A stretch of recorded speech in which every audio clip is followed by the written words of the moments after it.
శుభోదయం. నా పేరు సిహెచ్ రిషిత్. నేను 8వ తరగతి చదువుతున్న విద్యార్థిని. ఇప్పుడు నేను అలంకారాల గురించి చెప్పబోతున్నాను. ఉపమాల ఉత్ప్రేక్ష అలంకారం ఊహించి చెప్పే అలంకారం. ఉదాహరణ, వంగిన చెట్టు కొమ్మ గొడుగులా ఉన్నది అన్నట్టు ఉన్నది.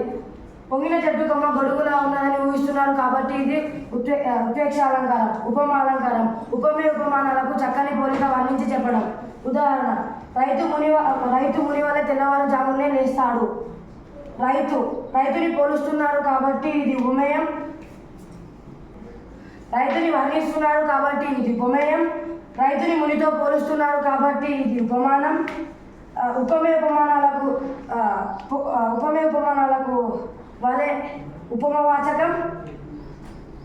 తెల్లవారుజామునే లేస్తాడు సమాన ధర్మం. ఉపమే ఉపమానాలకు ఉండే ఒకే ఒక ధర్మం, అది సమాన ధర్మం.